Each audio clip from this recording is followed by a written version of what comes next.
time. All right. Our meeting today is a 6th and 7th step workshop, and at this time I will turn the meeting over to Miss Hannah. Oh, I can get a hug.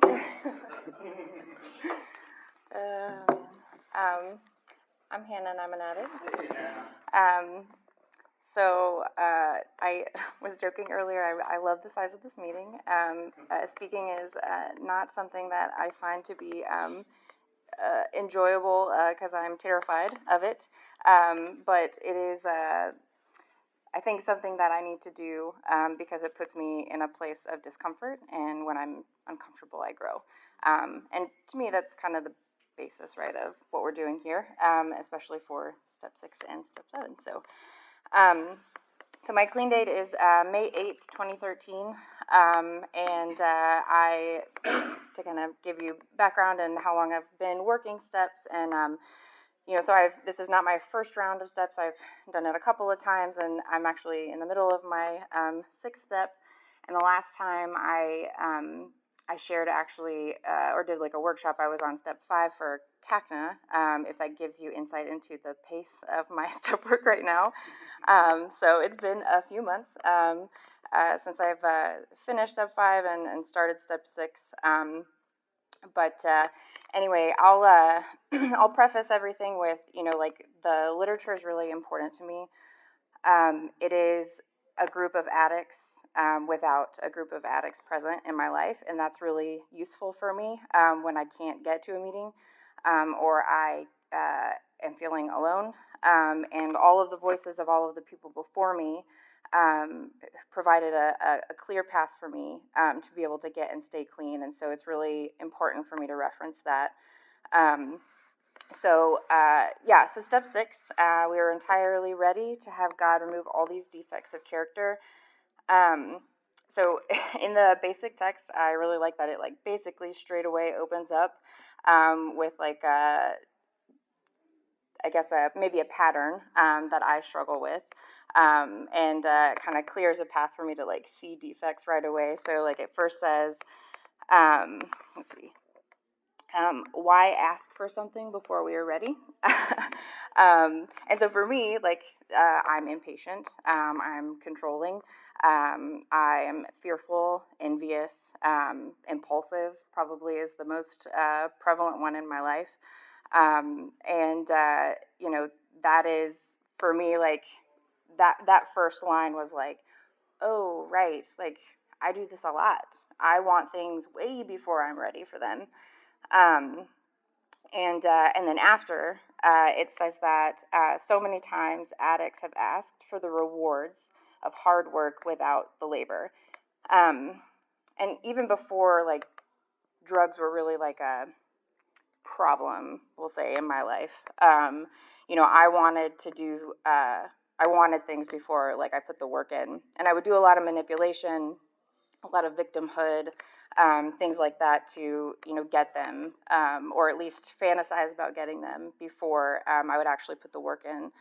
For me, that looked like a lot of different things. I think probably getting more responsibility so that I could have more freedom, because I wanted to use mostly. And that started pretty early in my life, probably when I was 14 or 15. So anyway, so working step 6 each time has been challenging because it's I want, I'm very black and white, right? So I want this to be a clean sweep of defects, right? So the first time I work it, I want to be able to see all of them, and I want to just be able to get rid of them all just immediately.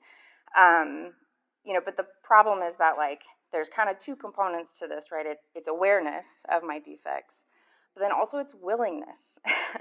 And that's really what I get hung up on, is I might be aware to some degree of all of the defects of character, but my willingness to let them go is not always there. The step working guide talks about the fear of losing defects that we like, and becoming a person that we might not want to be anymore, or might not want to be. And so when I first got clean, Most of the defects that I identified in that first 6th step were really glaring and causing me a lot of pain, and so my willingness was there to let go of, like, the continuous lying and manipulation, mostly to use, but like even just stupid shit. Like I had to practice, like, not just like making things up. I remember, because I lied a lot, but like, and even when I was younger, I just didn't want to be who I was. And so I just made shit up all the time. And I remember I was in sober living, but I had a car at that point because I'd like been clean a while and was, back in school and, doing all the things. And I was on my way to a meeting, and we had like we were going to Glow in the Dark in Oak Ridge, and we passed this like van, and I said something like, my uncle was living in that van, and that he was also an alcoholic, which was true. He was an alcoholic, but like, that was not true.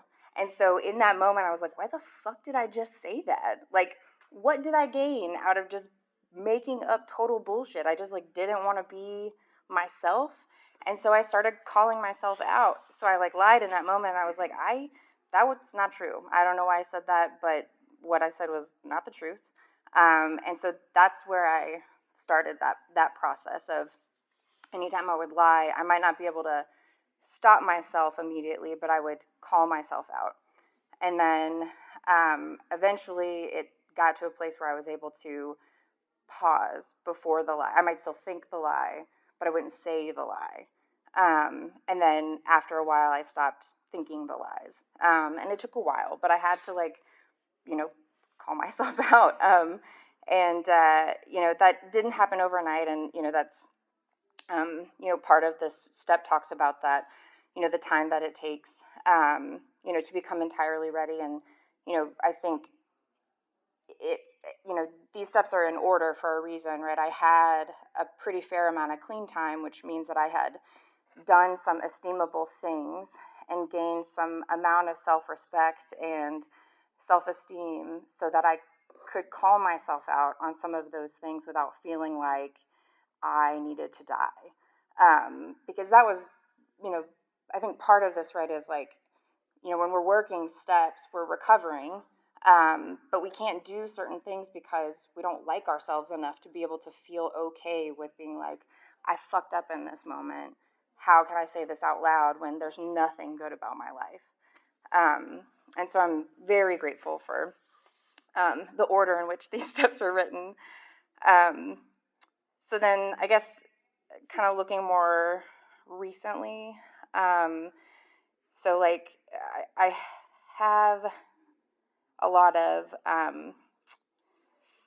people-pleasing issues, um, all rooted in self-centered fear, which is something that you identify right in the 4th step. You see those patterns, and you're able to start to see what the defects are, and then look more closely at what the root is, which is just that, like, we've got these kinds of assets that are good things. Like I care about what people think. I want people to feel good. But the self-centered fear turns that into something that is not healthy. So people-pleasing, which is not rooted in any sort of like selflessness, right? I want you to like me because it makes me feel better. And that's just as toxic as anything else. And so yeah, I'm struggling with that right now. So I guess maybe looking back a little bit the first time, because I think it's, I guess, important to talk about some of the bigger kind of things that happened. So like one of the things that I was able to identify early on as well was like control. I think I said this before, like control issues. And someone made a joke that I had control issues about my control issues, and that I was trying to like micromanage being controlling. And it's funny too, because like this kind of is in the 7th step, but like this message came from a person that like is not nice, and maybe not a person that is like someone that I want to spend my time with. But I heard that message, and it made me kind of have a realization about myself, and that's, for me, the seventh step about where that message comes in about removing shortcomings. But anyway, and but for me, like when the controlling stuff stopped working, that's when manipulation and being a victim came in. Like before I got clean, I would do this thing a lot with my parents because I was using as a teenager, but I would like be really nice to my parents when I knew that I was trying to get away with something, instead of my normal reaction, right, is to like be angry and if I didn't get what I wanted. But if I knew that it was something that I was really doing something shitty and I needed to manipulate my way into the situation, I would be like, no, I totally understand why you don't want me to go. Like, that makes total sense. Just like very manipulative. But I did that a lot, right, to get the things that I wanted, even just like real shitty stuff, like using actual traumas that happened in my life to get out of getting in trouble for things. Like, really bad things did happen to me, and then I would leverage that in order to not get in trouble with my parents, with therapists, with whoever could hold me accountable in any sort of way. And that played out for a long time. And I would do a lot of like manipulation through kind of sharp argumentative tactics with like partners too. It's like a skill of mine that became really really toxic throughout using and after I got clean as well. I caused a lot of harm. It was exhausting, right? Like, that whole thing is exhausting, and you watch yourself, like, when you're working the sixth step, or at least I did, like, watch myself and saw myself in other people just, like, doing all of these things. And by the time that I kind of got to the end of the sixth step, I was like, dude, I am so fucking sick of myself. And so I was really grateful for the seventh step because it was that hope shot for me. So, this time around, also, like, the people pleasing, I guess I should be more specific. It has a lot to do with, like, work, I would say. So part of, like, the end of the sixth step is, like, kind of being able to see this, like, new vision of yourself, right? You, like, have all these defects, and then you're starting to be able to see, like, this is who I could be without them. And the first couple of times, like, the person that I saw was someone who was, like, accomplishing things and finishing school and getting a professional job and all of the things that seemed really important to me.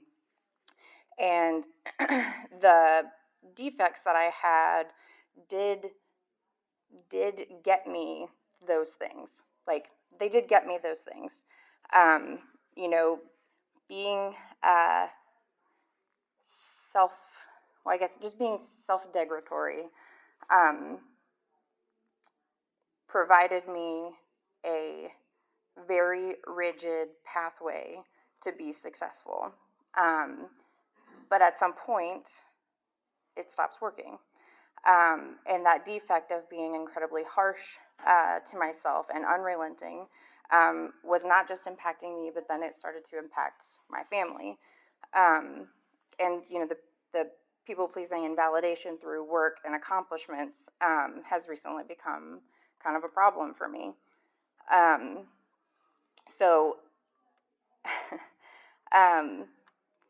now this thing for me, I guess in the step working guide, it asks, I guess I'll go back to that in the step working guide where it asks about, are there things that you're scared of losing? That's the one right now for me that I'm really struggling with, because I feel like if I don't, everything's going to fall apart. Because my experience with letting go of those kinds of things, right, at least this particular one, is that my life falls apart, because my last experience was that's when I really started using the way that I wanted to. And so that's terrifying for me. And then the other part of that is I'm also afraid that I'm going to become really boring, because trauma makes you really funny, just for me anyway. So I'm terrified. Like when I came in, because I didn't have like, I had some physical dependencies, but I didn't have like a particular drug.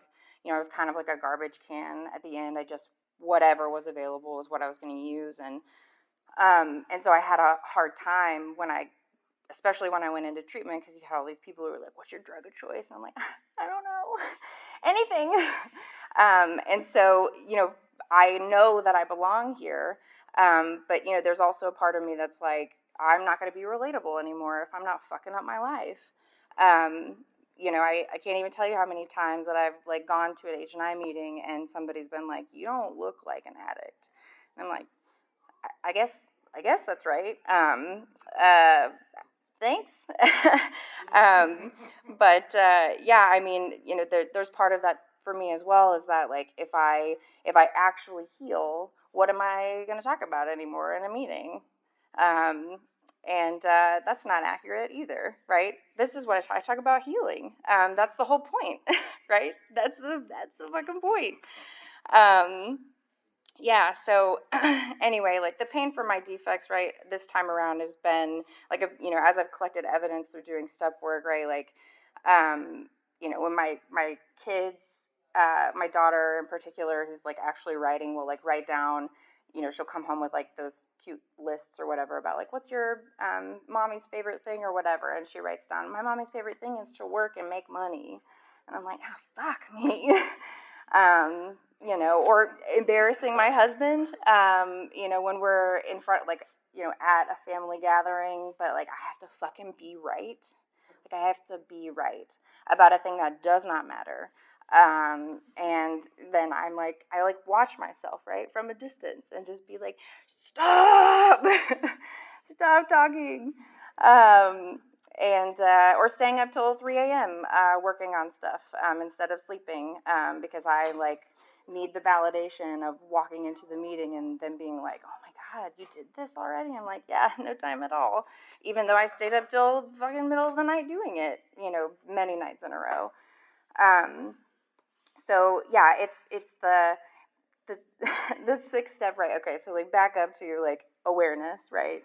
I have awareness, right? And then what does my willingness look like to deal with the defects in a way?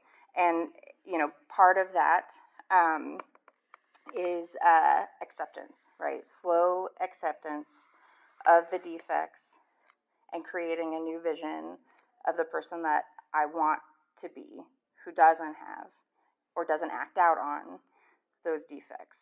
A parent who sees a temper tantrum and isn't immediately triggered to like shut down or shut it down. A partner who apologizes first. A partner who does not embarrass their husband in the middle of a family event. A parent who like doesn't immediately put their kids to bed and then the first thing that they do is get back on the computer to start working, or is not present because all I'm thinking about is the thing that I need to do after my kids go to bed. So these visions of myself, right? That's the, like, what's the line? The springboard, right, into step 7, where we humbly ask him to remove our shortcomings.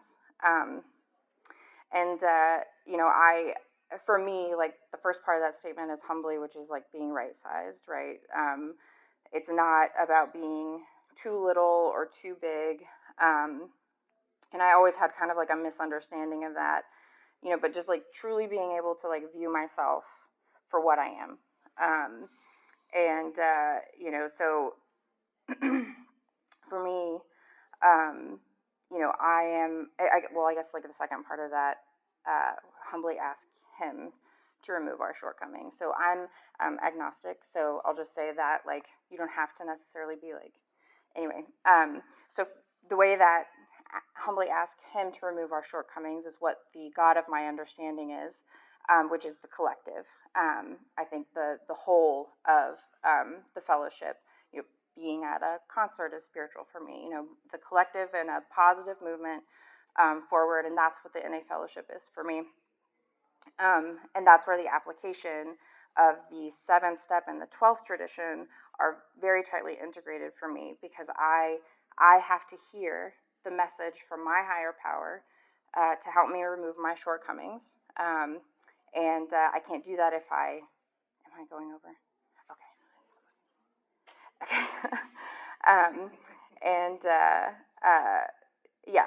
Because people are the vessel, right, in the fellowship for me to hear a message from my higher power. So that means that when I'm having a problem like what I just did, where I openly and honestly shared about the defects and how they're impacting my life currently, rather than sharing about them after I've struggled on my own and then figured out some convoluted solution and I'm out of the problem now, which is what my go-to is, right? It's very ego-driven. It's very like, I can figure this out on my own.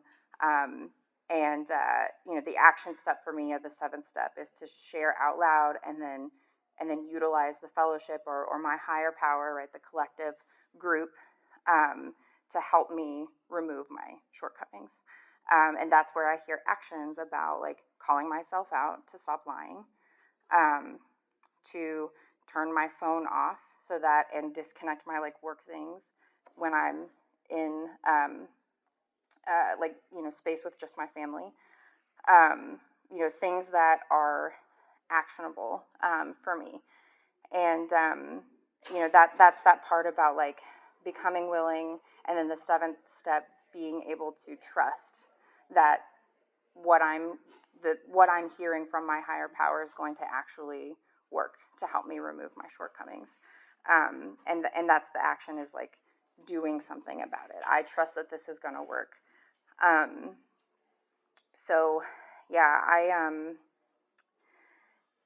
don't know.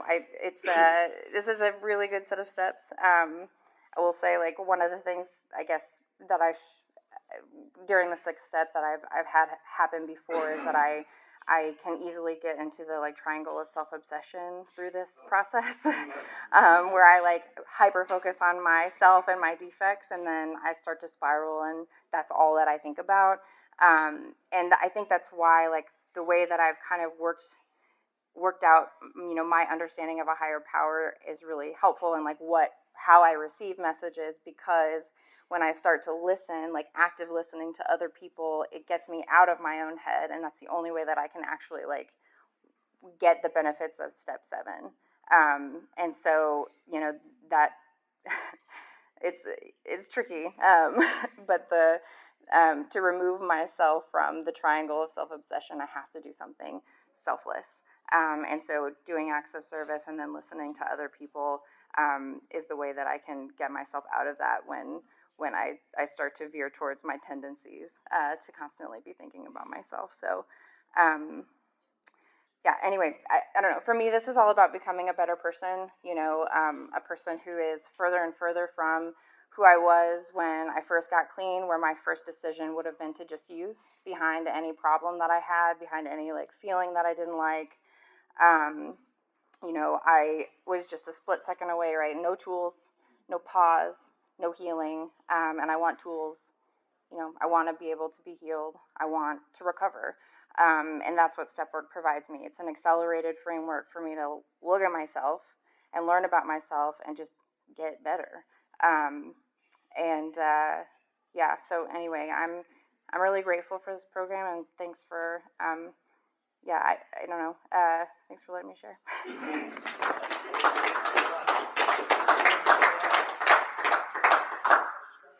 Thank you very much, Hannah. And now our second speaker is Dee.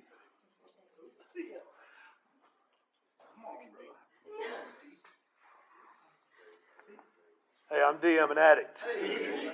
Well, to follow that up, we'll see. Fortunately, I asked for guidance from my higher power before this, so whatever I speak on is going to be okay, and that'll be good enough. And what I'd like to shares a little bit of my experience of the first time. My clean date's 7/28/21. Thank you.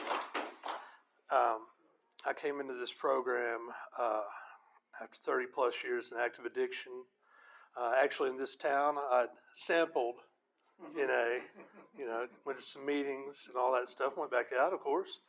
And when I came back into NA, I was beat, and so I've worked these steps and traditions in my life, like I was told, like my life depended on it, because it does. And I believe that today. And so talking a little bit about 6 and 7, man, I got fired up because when I was going through my steps the first time, I had spent months and months on my 4th step, and had gone through this process. Actually, at that point in time, my sponsor had moved, and he would have to drive 3.5 hours to work a step with me.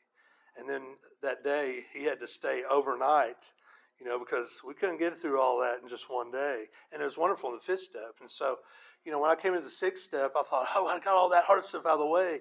And yeah. And then people in my sponsorship family are like, this is where the rubber hits the road, baby. And I'm like, oh, I don't like that sound. But I did.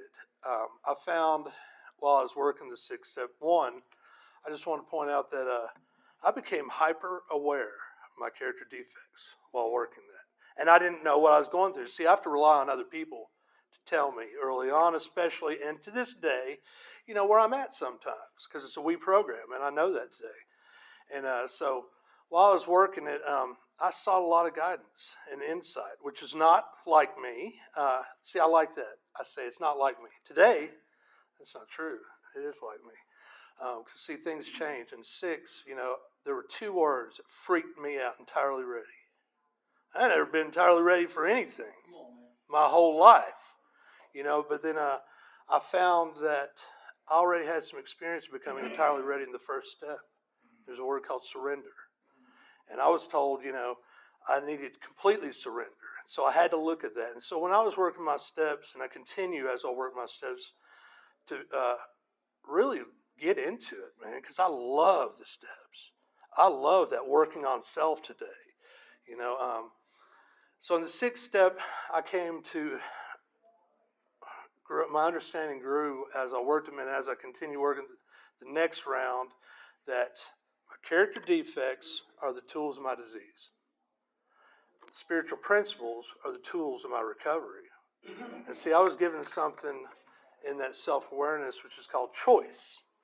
And I had not lived with choice for a long time, something I could choose to do.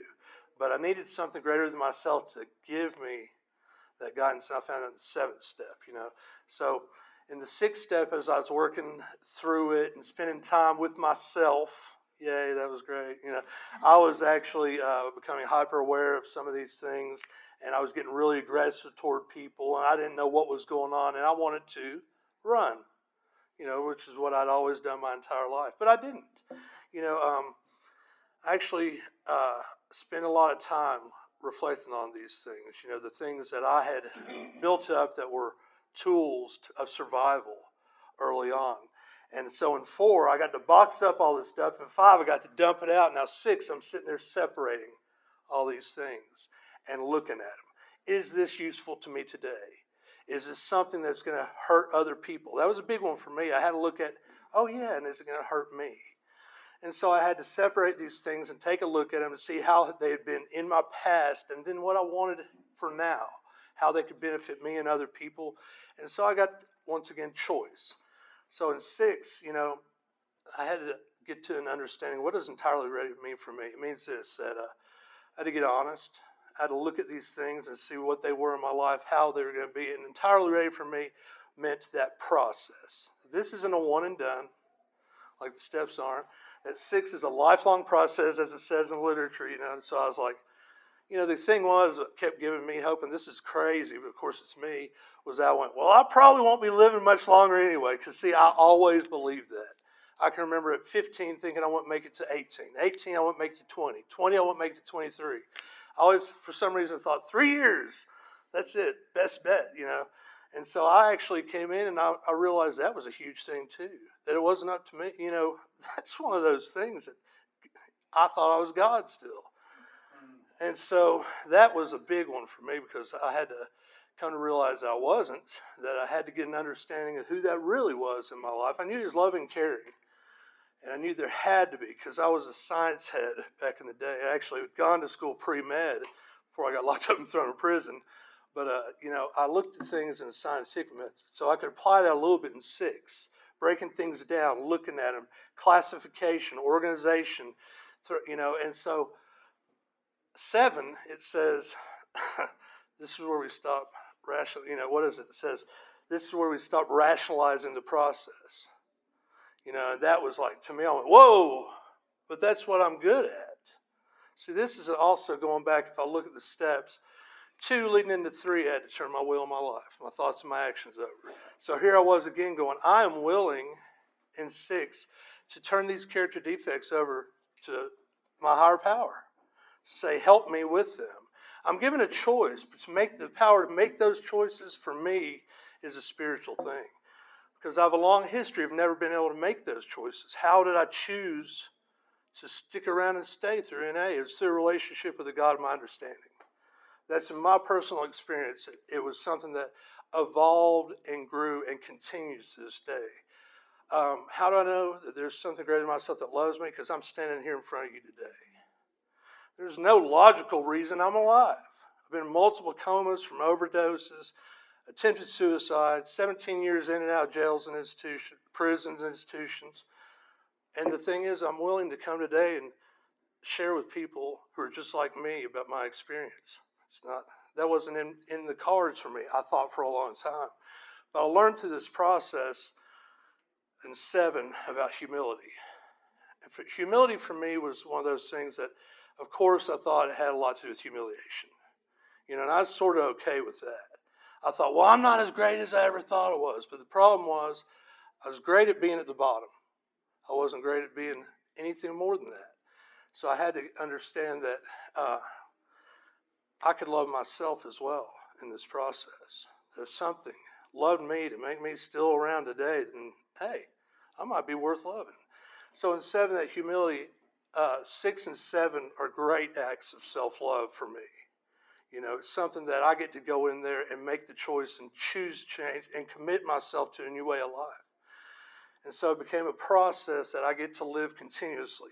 6 is an examination of me consistently of the character defects, that sometimes they lessen and the new ones will rise up, and I have to observe that daily in my life, that self-awareness is a daily process for me. I have to take my inventory at the end of the day and at the beginning of the day, because I am very apt. Now, for me, in my life, in my program, I haven't yet. I'm sure, I always had the choice to stop doing the things that work for me, but I start my day in prayer meditation. I absolutely could talk about meditation all day long, and people who know me know that. And see, meditation for me is observation. It's observation of myself and the things going on around me. And it's a spiritual thing. I have to connect, because like I said, I've got this long history of never doing the things I do today. But the thing is, I'm so comfortable. I shared my story Sunday with a group, and when I'm asked to share my story, I don't mind speaking today, but I do not enjoy telling my story because it's so painful. I got physically ill beforehand, and I've done it, a couple dozen times probably now. But the thing was, when I'm asked, I'm grateful to be asked to do that, because it's a cathartic process that I get to go and talk about things and examine them and see how far I've come and see what a God who loves me is doing in my life. Now, of course, I got to do my part. I learned that in 6 also. See, that choice, the spiritual principles. See, I'm given this opportunity to do the things, practice courage in my life, step into fear, not run from it like I always did, or act out on, try to assert my will upon situations, which anybody knows me knows there's a lot of paperwork saying that's a horrible idea. So the things that I get to do today, in 6 and 7, there was a whole lot that I had written out, and I had books. When I heard someone share on the literature, I love our literature. And to me, it's consistently something that I can search in there and find something for myself every day. It's there for me, and it'll be different from the day before. You know, so it's amazing to me. That's like, okay, what's going on there? That has to be a spiritual thing. People's experience, strength, and hope shared with me, and it works in my life today. Well, that right there brings me back to humility. It shows me that I'm no different from you. We're addicts. We suffer from the same disease. And we can do this together by working these steps in our lives and learning the traditions. See, I like that. I could go on. I've been wanting to talk about the symbol and want to talk about so many things. But today I'm here for 6 and 7. And I guess that's all I got.